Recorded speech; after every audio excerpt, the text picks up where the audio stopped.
শোনো, আন্দোলনের একটা সিস্টেম আছে, এনামু সব জায়গায় চলবে না। আন্দোলন আন্দোলন সিস্টেমেটিক ওয়েতে হবে, গণতান্ত্রিক পদ্ধতিতে হবে।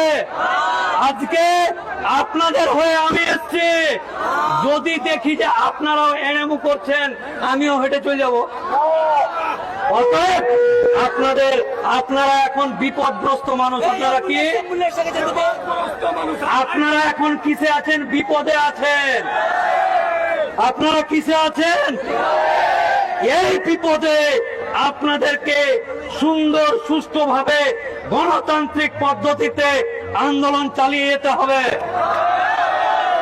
যদি কোনো এরা বাছুর এসে মাতব্বরি করা হয়, এনাকে বাড়িতে যে ভিডিওটা এতক্ষণ দেখলেন সেইটি কালিয়াচক ও মালদায় যাকে প্রধান চক্রী বলা হচ্ছে সেই মোফাক্কেরুলের ভিডিও, এবং জায়গাটা সবাই বুঝতে পারছেন যে এটা কোনো বিডিও অফিস নয়, এটা একটা রাস্তার ধারে তিনি ভাষণ দিচ্ছেন। বহু লোক সেখানে জমায়েত হয়ে আছে, সেখানে তিনি লোকজনকে বলছেন। ভিডিওটি হচ্ছে সুজাপুরে জাতীয় সড়কের উপরে। আর যে কারণে বলা হচ্ছে যে আইন শৃঙ্খলা বিঘ্নিত ইত্যাদি ইত্যাদি, জাজদেরকে আটকে রাখা হয়েছে, সেই ঘটনাটা হচ্ছে মালদার মোথাবাড়িতে। তো এই দুটো জায়গার মধ্যে ডিফারেন্সও অনেকটা, প্রায় 20-25 কিলোমিটার।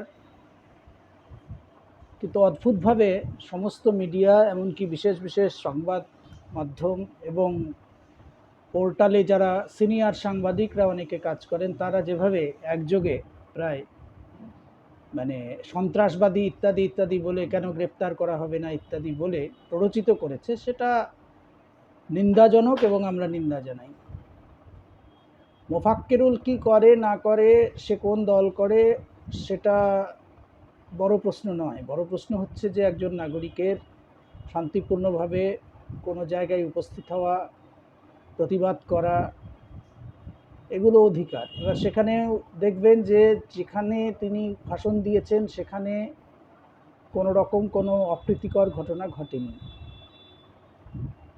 তাহলে তাকে মূল চক্রী করে বা তার সাথে একরামুল বাগানিকে গ্রেপ্তার করে যে অপপ্রচার চলছে, এবং মমতা ব্যানার্জি নিজেও অদ্ভুতভাবে যেভাবে এই আন্দোলনকে চক্রান্ত ইত্যাদি ইত্যাদি বলে দাগিয়ে দিচ্ছেন, তাতে এসআইআর নিয়ে যে তার পজিশান, সেই পজিশান যে সমস্তটাই প্রায় বিজেপির মতো হয়ে যাচ্ছে, সেইটা বুঝে নিতে কোনো অসুবিধে হয় না। তিনি প্রথমে বলেছিলেন এসআইআর করতেই দেব না, হতে দেব না, তারপরে বলছিলেন কারুর নাম বাদ গেলে দেখে নেব ইত্যাদি ইত্যাদি। এখন এবং অভিষেক বন্দ্যোপাধ্যায় এর একটা ভিডিও আমিও দেখেছি, সেটা হলো যে একজনেরও নাম যদি বাদ যায় তো লক্ষ লক্ষ মানুষ গিয়ে সেখানে নির্বাচন কমিশনের দপ্তরকে ঘেরাও করে রাখবে। তার নেতৃত্বে এইসব হুঁশিয়ারি তিনি নিজে দিয়েছিলেন। আর সাম্প্রদায়িক উস্কানিমূলক কথার যে বলা হচ্ছে, এই মোফাক্কেরুল বা এরা বলেছেন, তো শুভেন্দু অধিকারী রোজ যেভাবে অন্য সম্প্রদায়কে আক্রমণ করছেন, ঘৃণার ভাষণ ছড়াচ্ছেন, তার বিরুদ্ধে কোনো ব্যবস্থা কিন্তু এখনও নেওয়ার কোনো জায়গা দেখতে পাচ্ছি না। তাই যেভাবে আজকে এসআইআর বিরোধী আন্দোলনকে, যেভাবে ভোটাধিকার রক্ষার আন্দোলনকে সন্ত্রাসবাদী বলে দাগিয়ে দেওয়া হচ্ছে, সুপ্রিম কোর্ট থেকে নির্বাচন কমিশন, এমনকি আমাদের রাজ্যের মুখ্যমন্ত্রী সহ সকলে একযোগে যেভাবে এই আন্দোলনগুলোকে স্তব্ধ করে দেওয়ার চক্রান্ত করেছে, তাতে বিজেপির যে ফ্যাসিস্ট পরিকল্পনা, সেই পরিকল্পনাকেই যে আসলে রূপায়িত করার দিকে সমস্তটা এগিয়ে চলছে, সেটা বুঝে নিতে অসুবিধে হয় না। আমরা এই যে মালদা এবং মালদার সুজাপুর মোথাবাড়িতে যারা আন্দোলন করেছেন, যে পার্টিরই হোক না কেন, তারা শান্তিপূর্ণ যে শান্তি বজায় রেখেছিলেন, তারা কোনো অপ্রীতিকর ঘটনা সেভাবে ঘটেননি। হ্যাঁ, অবশ্যই জাজদেরকে তারা আটকে রেখেছিলেন এবং সেখানে নির্দিষ্ট দাবি ছিল যে তারা কেন বাদ দিলেন এভাবে এন মাস। সুপ্রিম কোর্টও পরিষ্কার বলেছিলেন এর আগে যে আমরা গণহারে নাম বাদ দেওয়াটাকে আটকানোর বিষয়টা দেখব, কিন্তু যেভাবে মালদা মুর্শিদাবাদে গণহারে নাম বাদ দিয়ে দেওয়া হয়েছে সেটা মানুষকে উত্তেজিত করার পক্ষে যথেষ্ট। তাই যদি সেখানে কোনো অপ্রীতিকর ঘটনাও ছোটোখাটো ঘটে থাকে, তার দায় যারা আন্দোলন করছে তাদের নয়, যারা এইভাবে এন মাস গণহারে নাম বাদ দিয়ে তালিকা থেকে, ভোটার তালিকা থেকে নাম বাদ দিয়ে গণহারে যারা মানুষকে উত্তেজিত করেছে, খেপিয়ে তুলেছে, মানুষের ধৈর্যের বাঁধ ভেঙে দিয়েছে, তাদের দায়। এটা দায় যদি সুপ্রিম কোর্টকে নিতে হবে, দায় নিতে হবে কেন্দ্রীয় সরকারকে, কিছুটা রাজ্য সরকারকেও এর দায় নিতে হবে। কারণ যেভাবে তারা একের পর এক মিথ্যে কথা বলে মানুষকে বিভ্রান্ত করেছে, সেটা তার দায় তাদেরই। আজকে মিম ইত্যাদি বলে, উস্কানি ইত্যাদি বলে সমস্ত ঘটনাকে আড়াল করার চেষ্টা করা হচ্ছে।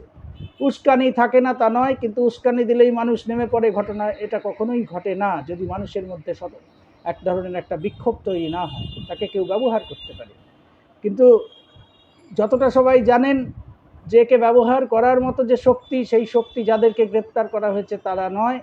এবং যেভাবে সমস্ত ঘটনাকে উদর পিণ্ডি বুধর ঘাড়ে, যেরকম বলার একটা বাংলায় প্রবাদ আছে, সেরকমই উদর পিণ্ডি বুধর ঘাড়ে চাপানো হচ্ছে, এটাই হচ্ছে বিষয়। আমরা মালদা এবং মুর্শিদাবাদ সহ সমস্ত জায়গায় এসআইআরের বিরুদ্ধে এবং ভোটাধিকার রক্ষার দাবিতে যে আন্দোলন চলছে, সেখানে যে কোনো দমনপীড়নের বিরুদ্ধে আমরা মোফাক্কেরুল, একরামুল বাগানি সহ সমস্ত যে আন্দোলনকারীদের গ্রেপ্তার করে বিভিন্ন জামিনযোগ্য ধারা দেওয়া হয়েছে এবং যেভাবে এখানে এনআইএকে নামিয়ে দেওয়া হয়েছে, তার বিরুদ্ধে আমরা সোচ্চার হওয়ার আহ্বান জানাচ্ছি সমস্ত অংশের মানুষকে। সিপিআইএমএল মাসলাইন এই ঘটনার তীব্র প্রতিবাদ জানাচ্ছে এবং এই ঘটনার বিরুদ্ধে যাতে বৃহত্তর আন্দোলন গড়ে তোলা যায়, তার আহ্বান সবার কাছে রাখছে।